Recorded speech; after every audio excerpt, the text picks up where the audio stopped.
आप सभी संगिनी बहनों का इस सत्र में स्वागत है। इस सत्र में हम दस्त के समुदाय आधारित प्रबंधन के बारे में चर्चा करेंगे।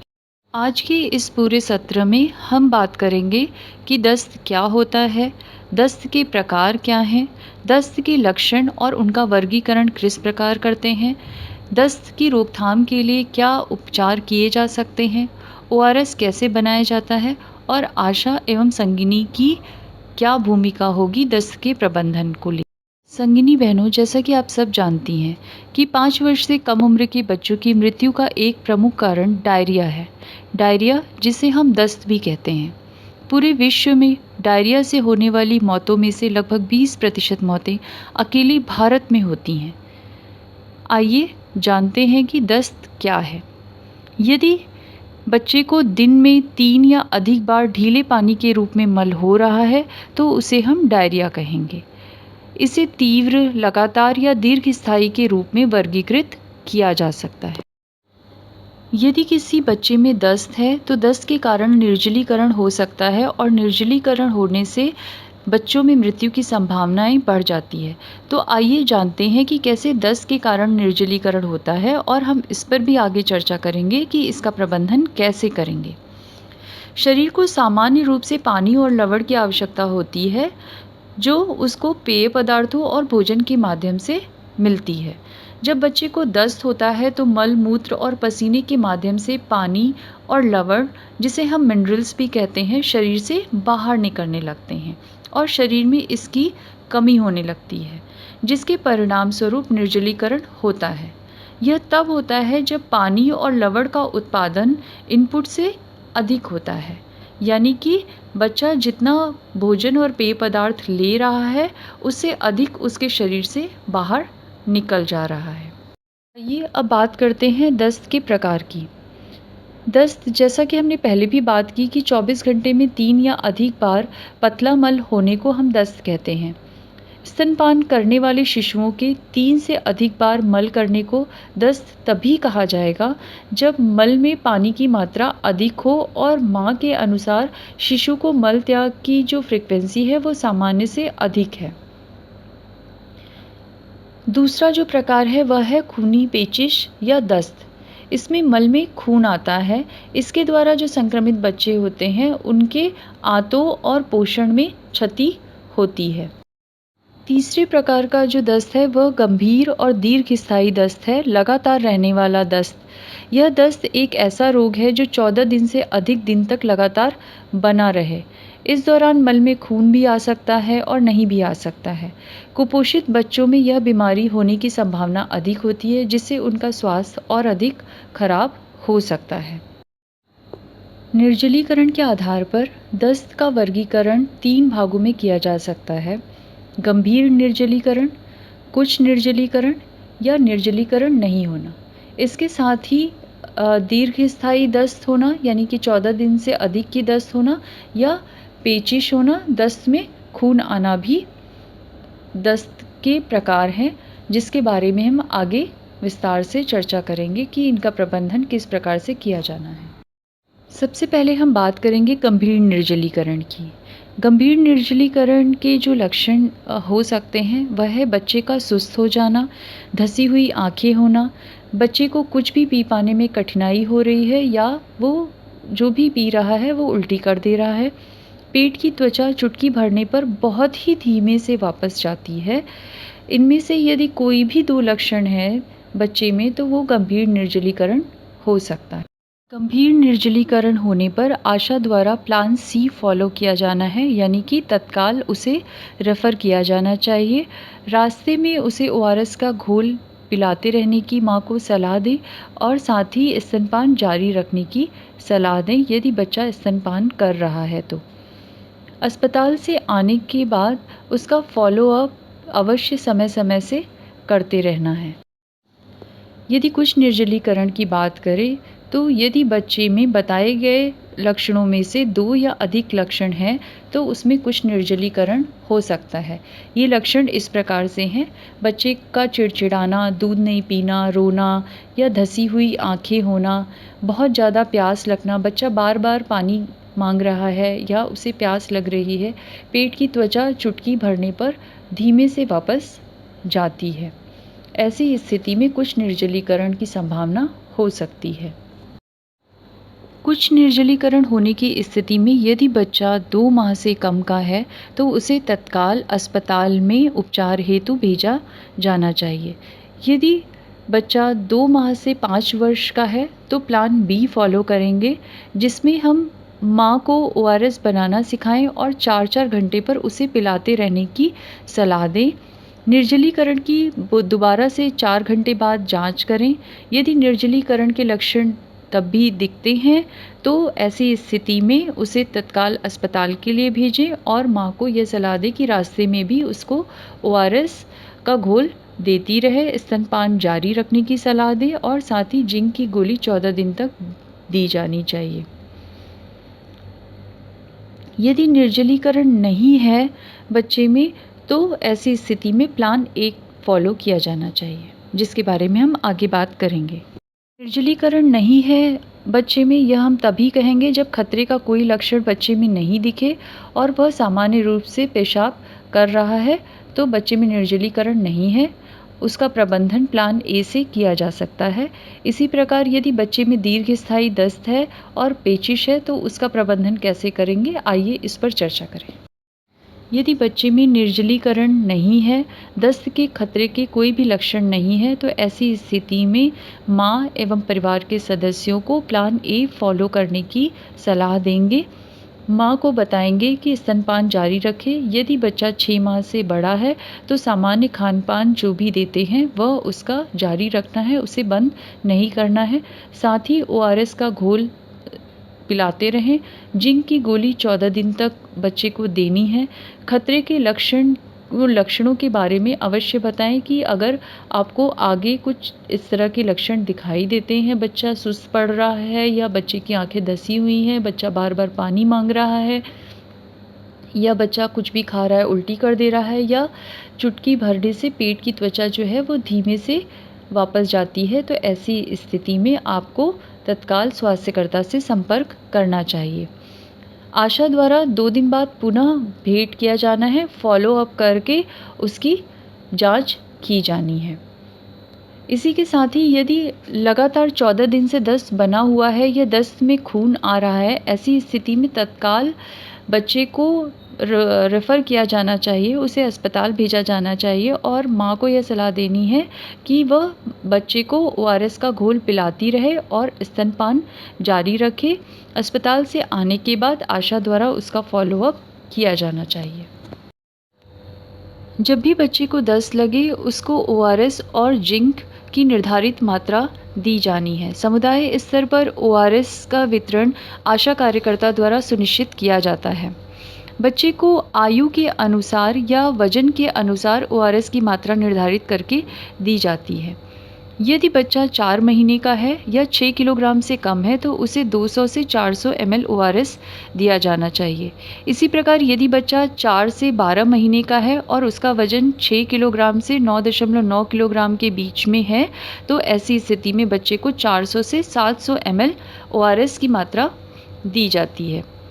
यदि बच्चा 12 महीने से 2 वर्ष तक का है या फिर उसका जो वज़न है वो 10 किलो से 12 किलो के मध्य में है, तो ऐसे बच्चे को 700 से 900 ml ओआरएस दिया जाता है। यदि बच्चा 2 वर्ष से 5 वर्ष तक का है और उसका वज़न 12 से 19 किलोग्राम है, तो ऐसी स्थिति में बच्चे को 900 से 1400 ml ओआरएस की मात्रा दी जा सकती है। बच्चे को थोड़ी-थोड़ी देर पे ओआरएस पिलाते रहना है, माँ को यह सलाह देनी है। इसी प्रकार दस्त होने पर बच्चे को जिंक की खुराक भी दी जाती है।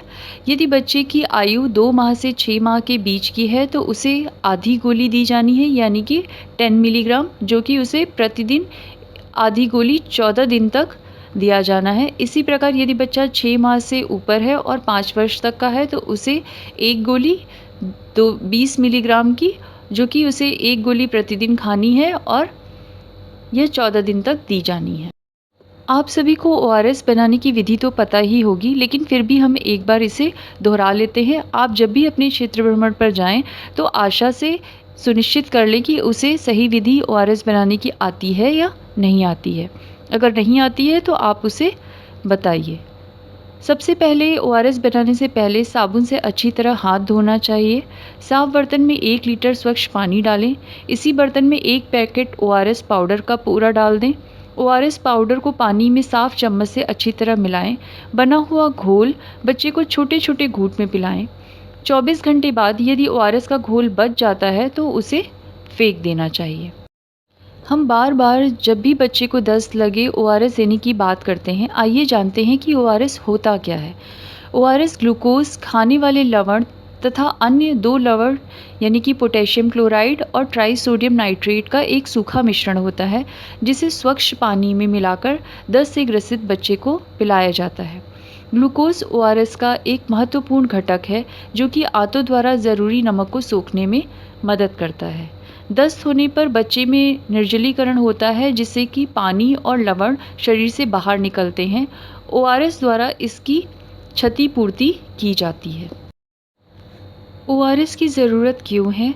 जब भी आशा कार्यकर्ता अपने क्षेत्र भ्रमण में जा रही है, उसे दस्त से ग्रसित बच्चा मिलता है, तो माँ एवं परिवार के सदस्यों को ओआरएस लेने के लिए प्रेरित करें और उसके फ़ायदे भी अवश्य बताएं। ओआरएस दस्त के कारण हुई पानी एवं जरूरी लवणों की कमी को पूरा करता है। निर्जलीकरण के कारण होने वाली मृत्यु से बचाता है। दस्त से होने वाली 93% मृत्यु को समय पर ओआरएस देकर टाला जा सकता है। उल्टी में 30% तक कमी लाता है और पानी चढ़ाने की जो ज़रूरत पड़ती है बच्चे को, वो उसमें 35% तक की कमी ओआरएस के द्वारा लाई जा सकती है। इसीलिए ओआरएस देने पे हम ज़्यादा जोर देते हैं। जैसा कि अभी हमने बात की कि दस्त के दौरान बच्चों को ओआरएस और जिंक दोनों ज़रूर देते रहना चाहिए। दस्त के दौरान माँ का दूध, तरल और खाद्य पदार्थ जारी रखना चाहिए। 14 दिनों तक जिंक की खुराक देते रहना है। भोजन से पहले और शौच के बाद साबुन से हाथ धोने की सलाह दी जानी है। बच्चे का मल धुलाने, साफ करने के बाद भी साबुन से हाथ धोया जाना चाहिए। दस्त उपचार के लिए नज़दीकी आशा एवं एनम दीदी से मिलने के लिए माँ एवं परिवार के सदस्यों को अवश्य बताएं। समय से खतरे के लक्षणों की पहचान कर और बच्चे को उचित देखभाल कर दस्त से होने वाली मौतों को रोका जा सकता है। दस्त में भी स्तनपान जारी रखने की सलाह दी जानी चाहिए। समुदाय में कई बार जानकारी के अभाव में दस्त में जो चीज़ें हानिकारक है, हम बच्चे को वो दे देते हैं जिससे बच्चे को नुकसान हो सकता है। तो आइए जानते हैं कि दस्त के दौरान क्या चीज़ें देनी चाहिए और क्या नहीं देना चाहिए। दस्त के दौरान माँ का दूध जारी रखना है। ओआरएस दे सकते हैं, छाछ, नींबू का पानी, दाल या सब्जी का सूप या पानी, चावल का माड़, ताजे फलों का रस, उसमें चीनी नहीं डालना है, फलों के रस में, और सादा स्वच्छ पानी दे सकते हैं। साथ ही हमें यह भी ध्यान रखना है कि कौन सी चीज़ें दस्त के दौरान नहीं दी जानी चाहिए, जैसे कि सॉफ्ट ड्रिंक हो गया, बोतल वाले पेय पदार्थ जो भी हैं, फलों का रस जिसमें चीनी ऊपर से मिलाया गया हो, कॉफ़ी, चाय या ग्लूकोज, उसे नहीं देना चाहिए। आशा के कार्यों की यदि बात करें दस्त के प्रबंधन में, तो आशा गृह भेंट के दौरान ऐसे बच्चों की पहचान करे जिन्हें दस्त है और उनके उपचार की सही सलाह दे। ओआरएस का वितरण भी आशा द्वारा सुनिश्चित किया जाना चाहिए। गंभीर निर्जलीकरण या पेचिश या 14 दिन से अधिक की दस्त होने पर तत्काल रेफर करें। ओआरएस का पैकेट और जिंक की गोली ऐसे बच्चों को दे जिन्हें दस्त तो है लेकिन निर्जलीकरण नहीं है। माँ को बताए कि ओआरएस का घोल कैसे बनाया जाता है और स्तनपान जारी रखने की सलाह भी अवश्य दें। VHIR के भाग 6 में दस्त से ग्रसित बच्चों की जानकारी को अपडेट करना है। समुदाय में जो भी डायरिया ग्रसित बच्चे मिलते हैं, उसकी जानकारी VHIR के भाग 6 में आशा द्वारा अपडेट की जानी चाहिए। इसमें जो जानकारी मांगी गई है वह इस प्रकार से है। जिस भी बच्चे को दस्त है, उसके विशिष्ट परिवार संख्या, बच्चे का नाम, बच्चे के पिता का नाम, प्रसव का स्थान, कहाँ पर प्रसव हुआ है, सरकारी संस्था में, प्राइवेट या घरेलू, बच्चे की आयु माह में लिखी जानी है, बच्चा जो है वो उसका लिंग क्या है, लड़का है या लड़की है, बच्चे का वजन ग्राम में लिखना है।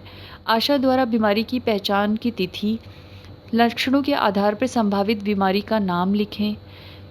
इसी के साथ साथ आशा द्वारा संक्रमण होने पर क्या दिया गया है उपचार, ओआरएस दिया गया, जिंक दिया गया या निमोनिया होने पे एमॉक्सिसिलिन दिया गया, उसकी जानकारी इसमें दी जानी है।